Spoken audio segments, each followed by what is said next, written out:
Whether you're having trouble getting to sleep because you can't shut down the mind, or you wake up sometime in the night and can't get back to sleep, or both, you're probably feeling some degree of frustration that sleep is not what it should be. Insomnia can be a highly distressing and frustrating problem.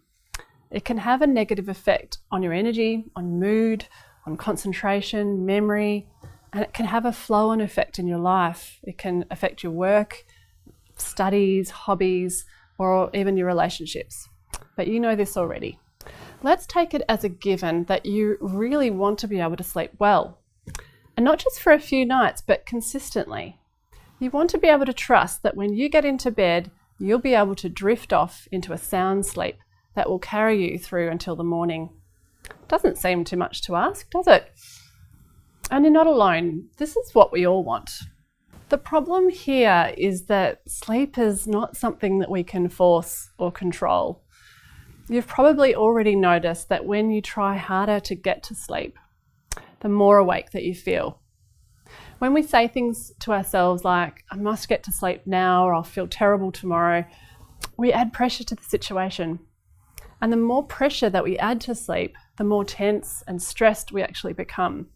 And this has the effect of waking us up. One of the most powerful ways to break this vicious cycle is to stop trying to sleep. This, of course, is not easily done, especially considering the effect that not sleeping is likely to be having in your life. It requires a certain kind of trust and acceptance that sleep will come to us eventually when the conditions are right, and we stop trying to control it. As a first step towards letting go of trying to sleep, perhaps you could consider that for the next 6 weeks, while you undertake this training, that you put aside your goal to sleep better. And this means allowing yourself time, 6 weeks, to learn the skills in this course and to put some new habits into place without the pressure for these changes to work immediately. This also means waiting until you've completed the course before you assess whether or not the training has helped you sleep better. This letting go of trying to sleep, putting aside this goal for a while, is a radical act, and it's a key principle of mindfulness. In the next section, we'll begin exploring mindfulness. First, I'll explain what mindfulness is, and then we'll do an exercise together that will help you experience mindful awareness. In the last section of the module, I'll explain in more detail how and why learning mindfulness skills can improve your sleep.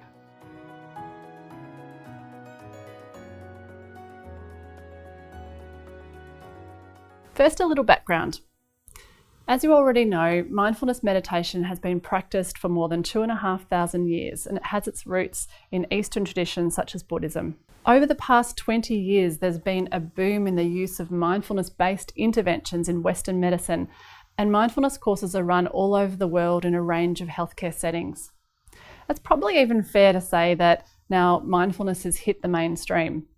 It's taught in workplaces, schools, universities, across sporting codes and in various other organisations. Scientists have been studying the benefits of mindfulness meditation for many years, and they've found that people who practice regular meditation show improved memory, concentration and attention, better regulate and manage their emotions, and they show improved immune system functioning. Brain scan studies have found structural changes in the brain linked to these improvements after around 2 months of mindfulness training. And there are many other psychological benefits to mindfulness meditation, some of which include reduced stress, improved mood, reduced symptoms of anxiety and depression, and of most relevance to you, improved sleep. So what is mindfulness? Well, mindfulness is a natural human state that we can all experience when we pay attention to the present moment and remain open to things as they are. There are many different ways to define mindfulness.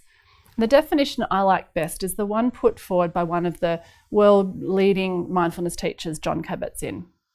He defined mindfulness as the awareness that comes from paying attention in a particular way, on purpose, to the present moment, and non-judgmentally. So let's look at this definition more closely. Mindfulness is about living in the present moment and noticing everything happening around us and within us. So being aware of our thoughts, our feelings, how we're acting and behaving. And we're not caught up in thoughts about the past or worrying about the future. Rather, we're focused on the here and now. To understand mindfulness, it can be useful to look at its opposite, being mindless. Think about those times when you're lost in thought and not in the moment. When we're getting ready for work or having breakfast, typically our mind is already thinking about the day ahead. We're not really paying attention to what we're doing. So you can say that we're operating on a kind of automatic pilot. Have you had the experience of suddenly realizing when someone's talking to you that you've completely missed what they've said because you're actually thinking of something else? Have you ever driven somewhere and taken a wrong turn because you were lost in thought and not concentrating on where you were going? Very often we're not focusing on what we're doing because our mind is someplace else. We perform so many activities on automatic pilot that this becomes the normal mode of operating, our default mode. The second aspect of this definition is that mindfulness is practiced on purpose. And that is, we need to pay attention to the moment by choice. While mindfulness is a natural human state, it does require effort and commitment to remain focused on the here and now. Without this effort, we all very quickly fall back into that default mode of automatic pilot.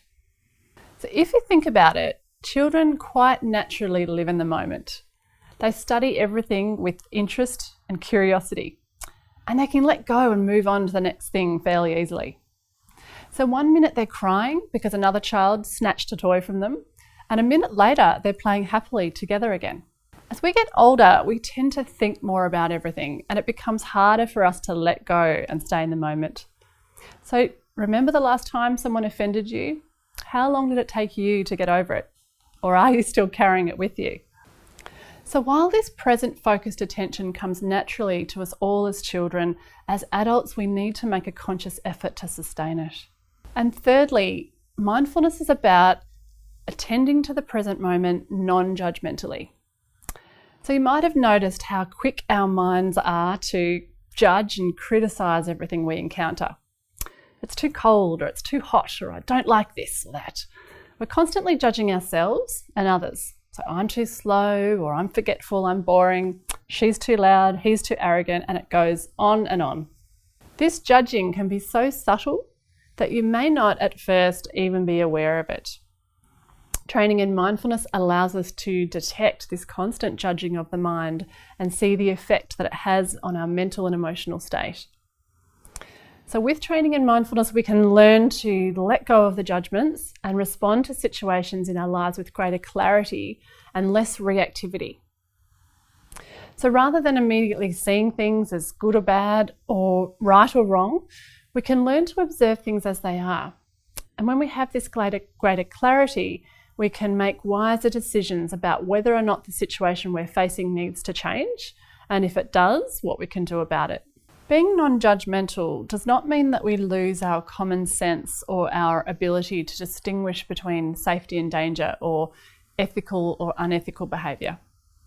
And we still need to be able to monitor our state of mind and know the quality of our attention and awareness. So instead of being reactive and judgmental, we can remain wise and discerning.